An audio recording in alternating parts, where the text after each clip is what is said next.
So, the Site Gallery in Sheffield.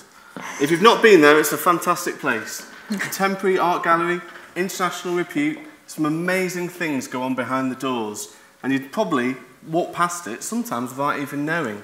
So if you've not been there and you're in Sheffield, go and have a look. It's got a fantastic cafe. Just down the road, get there after this. It's got everything going for it.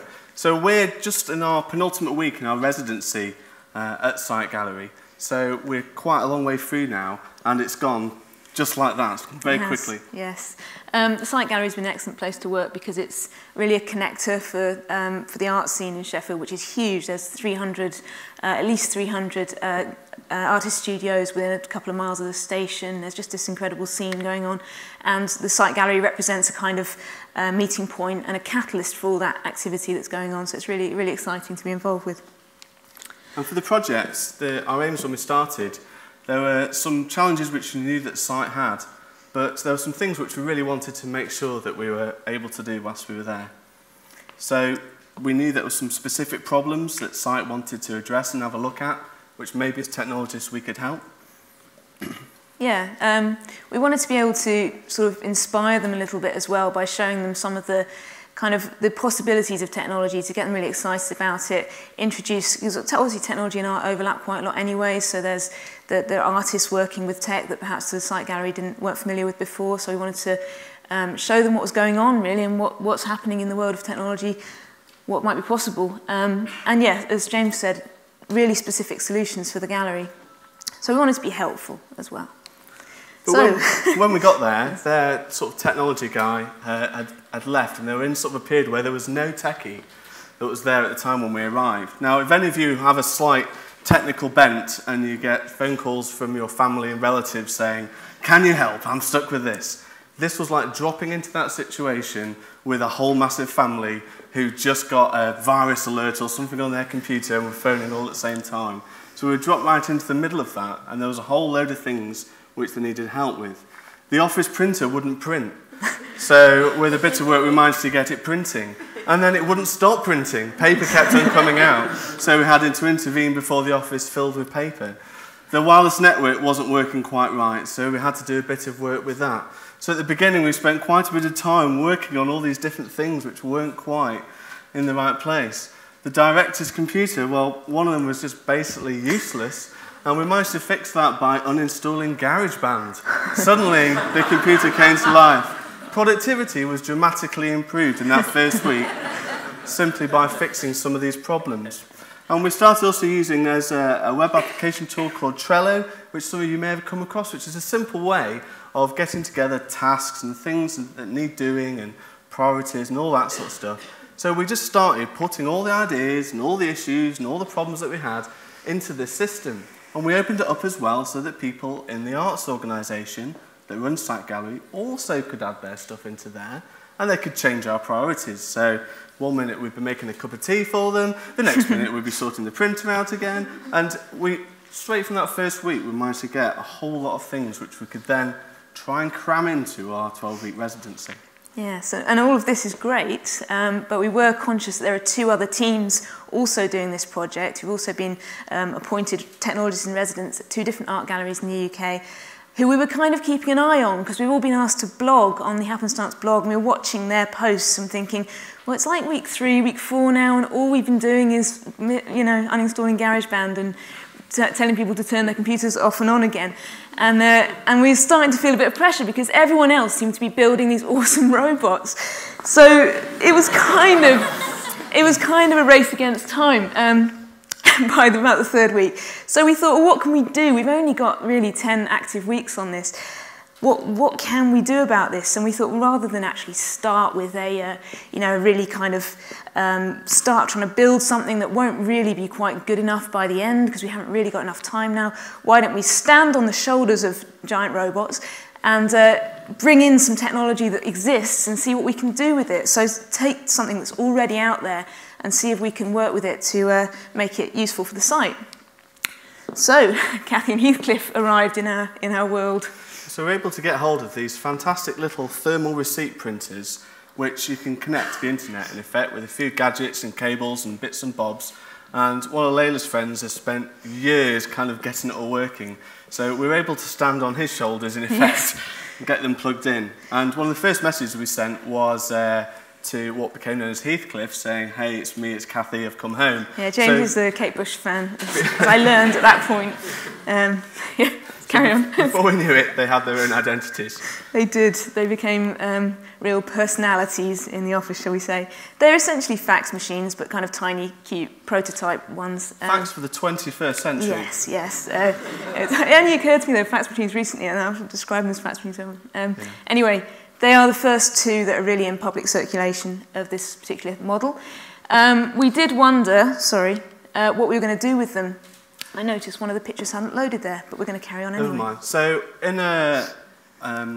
after about 3 or 4 weeks, the exhibition that was on at Site Gallery was by the artist Bill Drummond, which some of you may or may not know. And last year, he was composer in residence for the Sensoria Festival. And as part of that, he was in Sheffield for a week. And he wrote 17 scores, which weren't musical scores. They were more like instructions of things to do in different places within Sheffield. And one of those scores was to go down to the bus station in the centre of Sheffield, to get on a bus, and any bus, doesn't matter where it goes, and as you go on there, just listen. Listen to what you hear and think about what you hear and just enjoy it for the journey. And the score is considered complete when you get off the bus. Now, on the last day of the exhibition, a group of sixth formers were going to perform this score. And what we thought would be great was if they could have some way of feeding back where they were going, where they were, what was happening, and what they were listening to. So we thought if we could get Kathy and Heathcliff to, in effect, to have ears, they could listen to what was being said. So with a bit of more magic and wires and bits and bobs, things like that, we got them both phone numbers. And those phone numbers, 0114 for Sheffield people, but you can send them SMS text messages because all sixth formers, well, most of them have got mobile phones.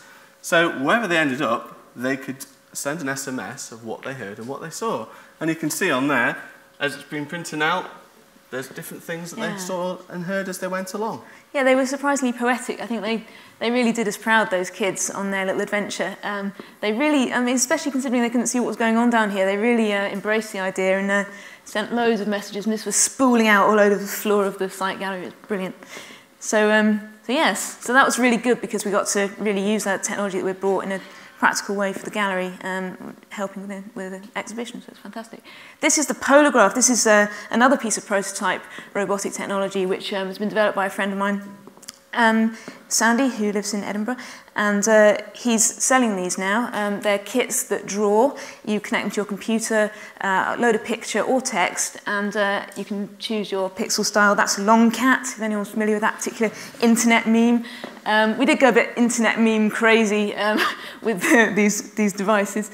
And also it kind of represents, it's an interesting way of demonstrating the way that the art world and the technology world do really sort of go hand in hand a lot of the time. So we've got one of those in our office. And let's not kid ourselves, we're not artists, we're technologists. Well, we're kind of into technology and into geeky things, and if that's what a technologist is, that's what we are. But are we like artists in residence? And this was one of the sort of things that we were sort of asking ourselves and trying to work out, because the concept of an artist in residence is a familiar one. Certainly for Site Gallery, they've had artists in residence for many years.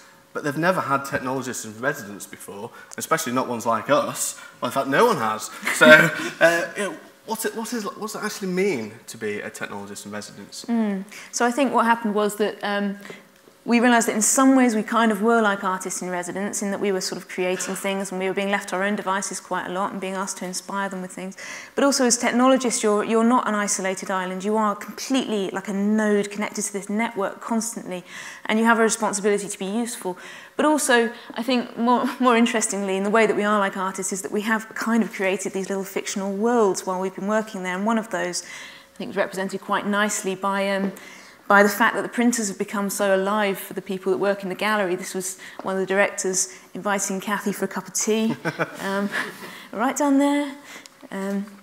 So for us, happenstance, I mean, the word means a fortuitous accident, but for us it means there's become a lot more than that. And we've learnt new things, we've had the privilege of meeting new people who we otherwise wouldn't have met.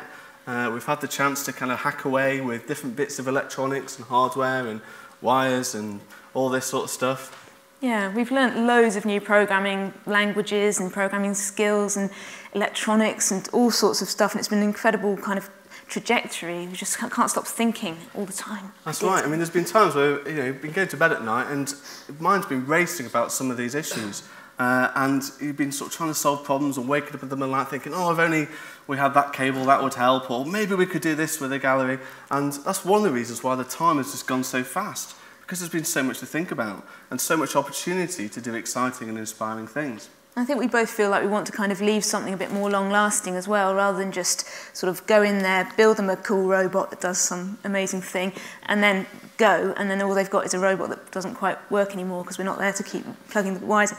So I think we really want to leave them with this kind of legacy that will continue. So we've been thinking about ways that we can do that. But if you do want to talk to our robot Heathcliff, he's up in the refreshments area where you may have been earlier, having a coffee, some kind of pastry. You'll see him up there, he's on the side, and there's his number. If you want to send him an SMS message, then he'll gladly print it out for you, quite slowly and in black and white.